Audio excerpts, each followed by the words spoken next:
안녕하세요.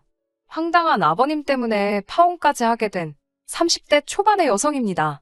하긴 아버님만 문제가 아니고 그런 아버님이 문제라는 걸 전혀 인정하지 못하는 남자친구도 한마디로 그 집구석 인간들 전부 다 문제였네요.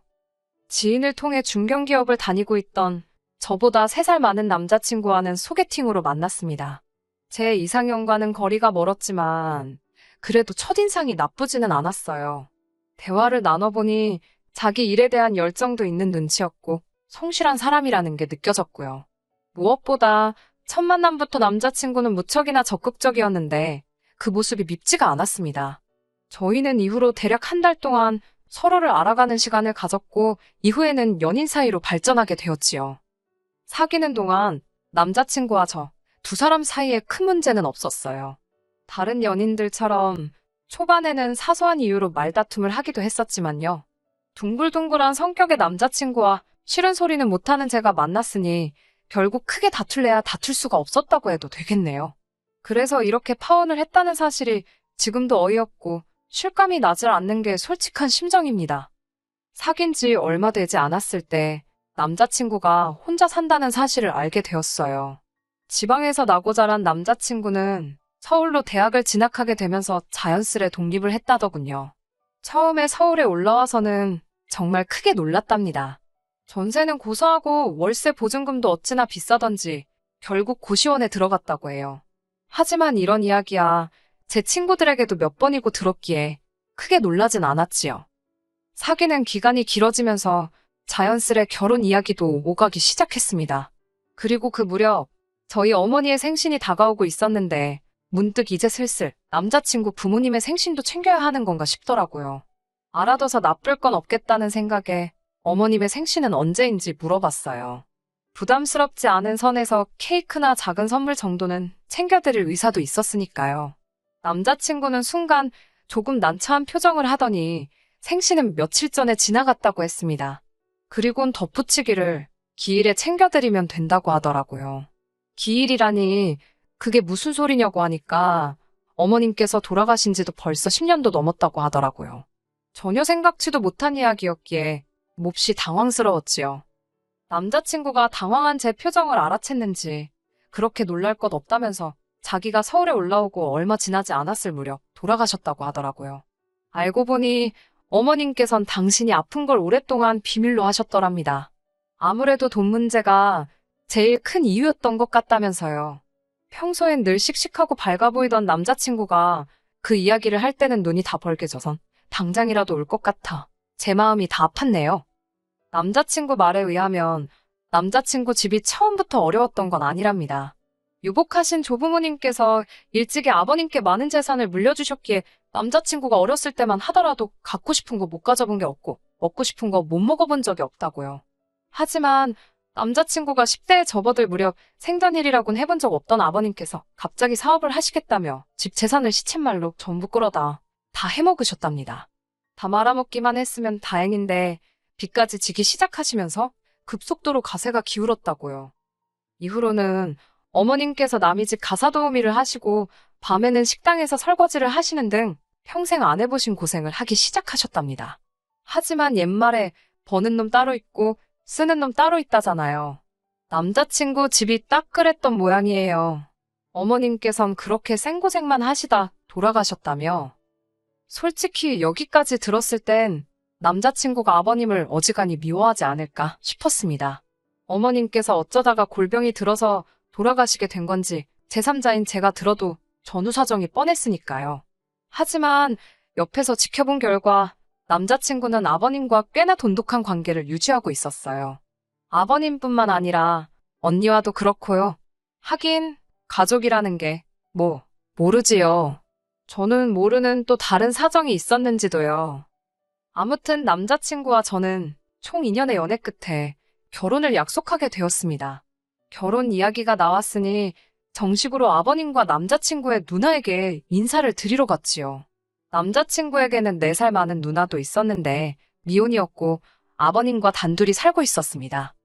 시댁에 도착하니 아버님께서는 잘 왔다고 반갑게 맞아주셨습니다.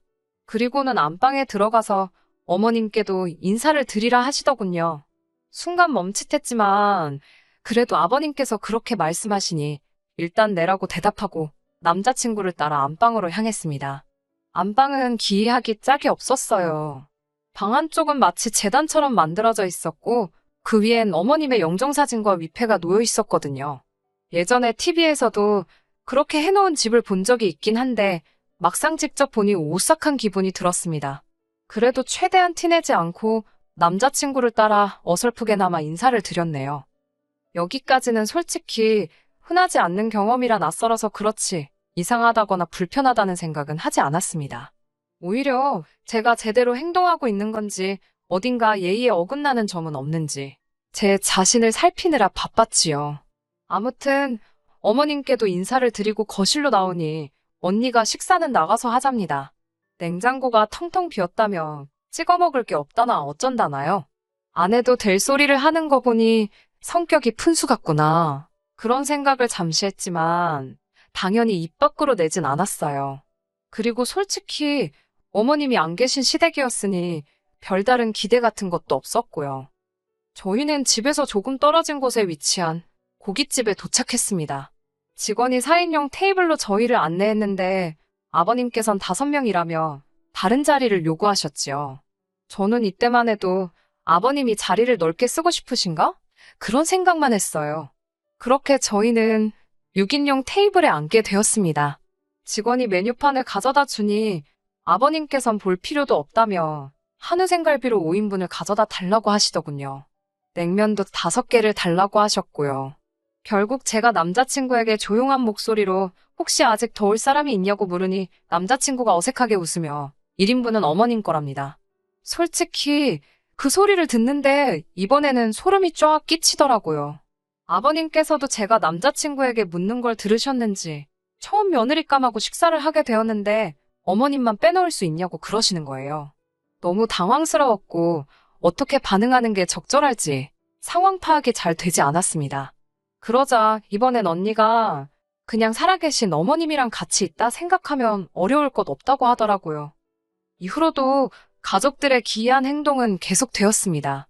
빈자리 앞에 놓여 있는 접시에 구워진 갈비를 올려놓질 않나, 냉면을 비벼놓질 않나, 콜라도 한 잔 따라 놓더라니까요.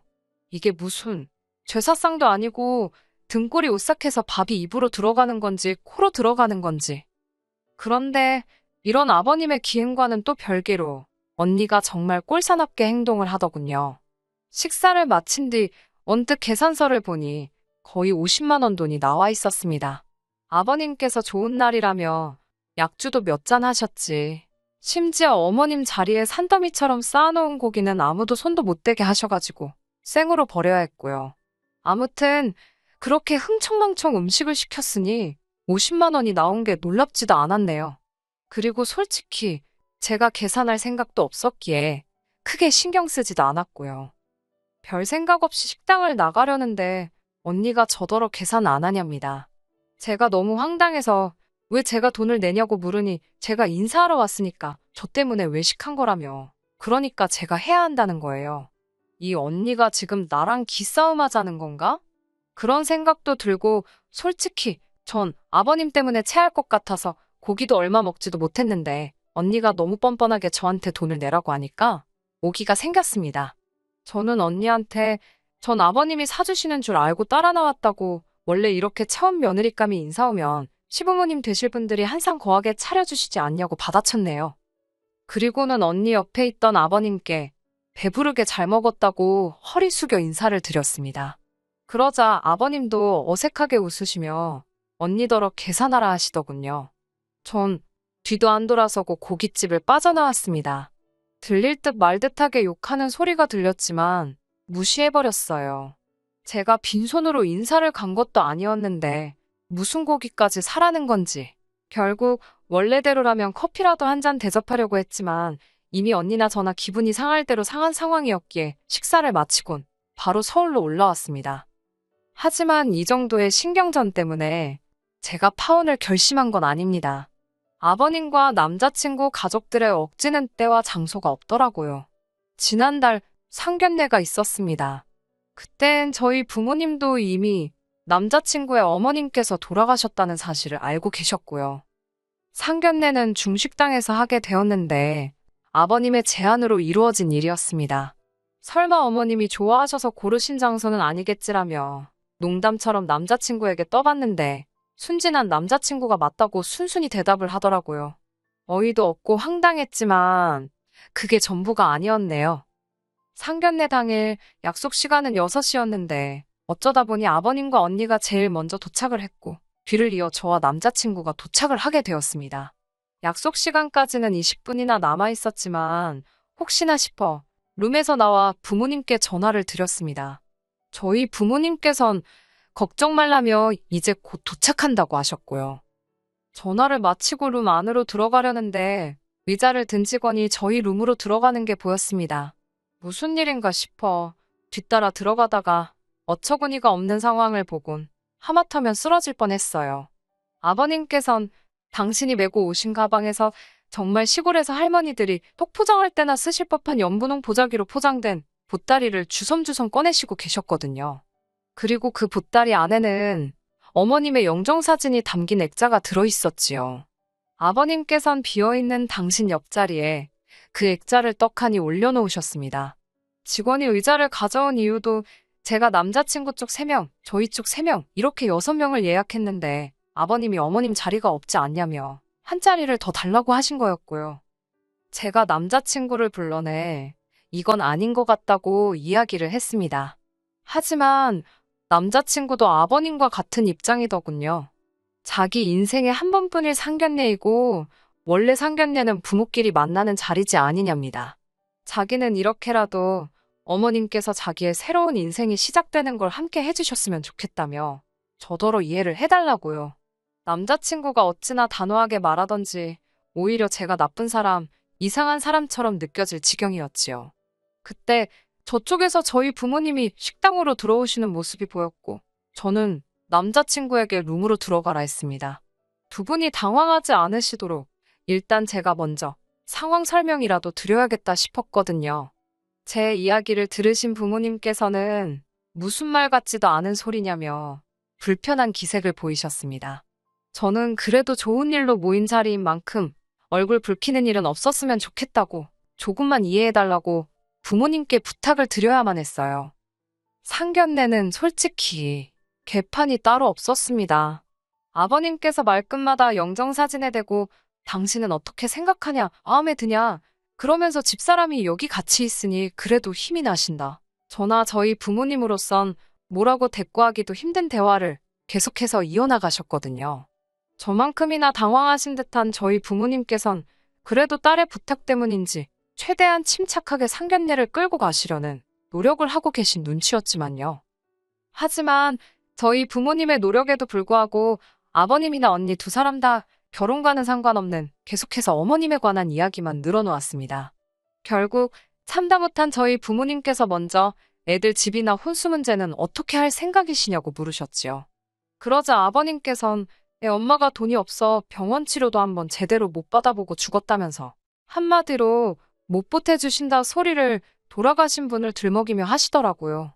솔직히 진작부터 결혼할 때 도움을 못 받을 거란 예상은 하고 있었기에 크게 놀라지도 않았습니다. 아무튼 아버님의 대답을 들으신 저희 부모님께선 그럼 아이들이 알아서 하는 쪽으로 하고 대신 혼수나 예단 같은 것도 생략할 건 생략하는 게 좋겠다고 말씀하셨지요. 그러자 이번엔 결혼도 안 해본 언니가 나서서 한다는 말이 그래도 예단은 시집 오는 며느리가 시댁 식구들한테 보이는 예의인데 그걸 생략하는 건 아닌 것 같답니다. 어머님께서 돌아가셨다고 무시하고 넘어가도 된다고 생각하는 것 같은데 그러면 곤란하다면서요. 60만 여기 안 계실 뿐이지 정성이란 건 다 느껴지는 법이라면서 어머님 몫으로 가방이든 금이든 뭐 하나는 하는 게 좋겠답니다. 지난번 식당에서 계산할 때도 그렇고 이 언니는 내 주머니를 못 털어먹어서 안달이네 그런 생각도 들고 말 같지도 않은 소리를 하면서 자기가 모나되는 것 마냥 뻗대는 모습도 꼴사납다 싶었어요. 제가 그러면 저는 예물을 누구한테 받냐고 물었습니다. 돌아가신 분은 제 예물을 못 챙겨주실 거 아니냐고요. 그러자 저희 부모님께선 두 사람 다 그만하라며 언니한테 사돈 처녀가 무슨 말이 하고 싶은지는 알겠지만 여기는 어른들끼리 이야기하는 자리니까 빠져달라고 하셨습니다. 결혼 당사자도 아니고 하고 싶은 이야기가 있으면 아버님과 먼저 상의를 해보고 아버님을 통해서 하던지 하라고요. 그제서야 언니도 아버님도 아무 말 못하시더군요. 이후로 어색한 공기 속에서 일단 식사를 하게 되었습니다. 식사도 솔직히 체하는 줄 알았어요.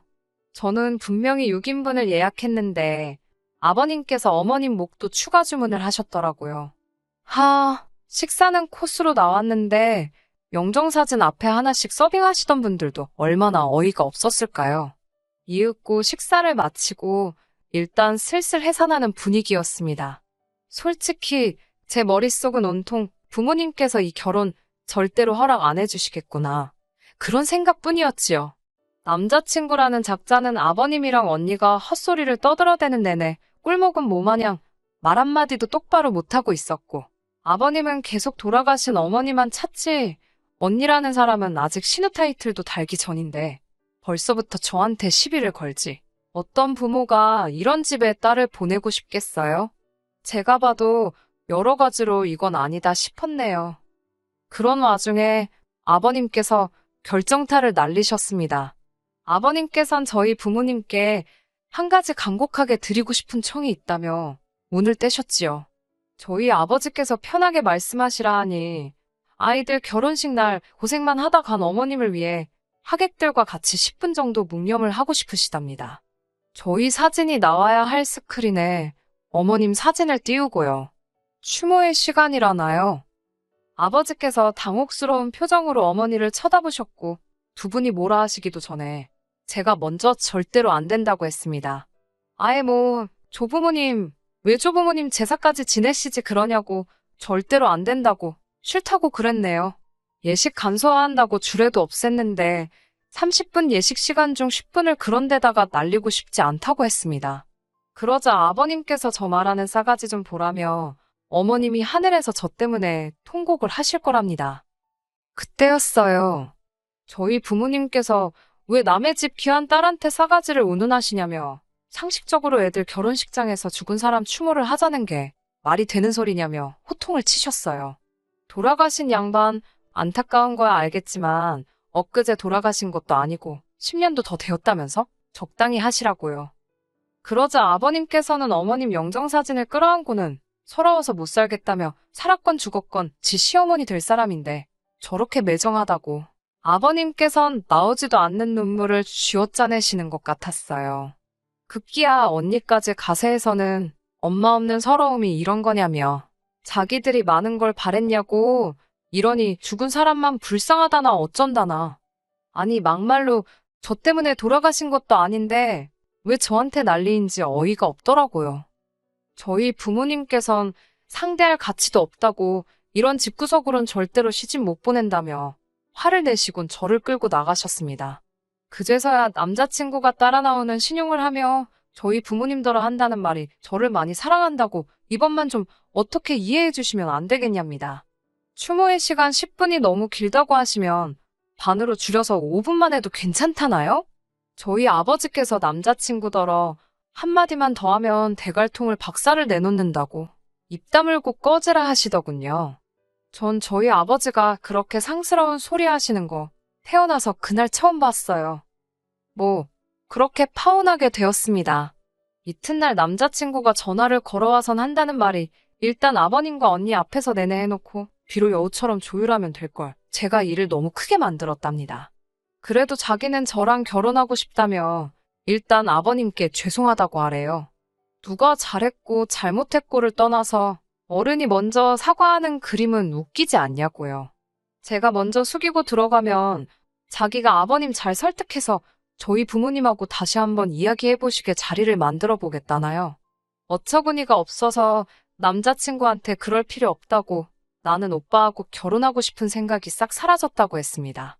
돌아가신 어머님 곁이나 온 가족이 지키라고요. 그리고 또 전화하면 저희 아버지께 말씀드릴 거라고요. 대갈통이 나만 하겠냐고 덧붙이곤 전화를 끊고 아예 차단까지 해버렸어요.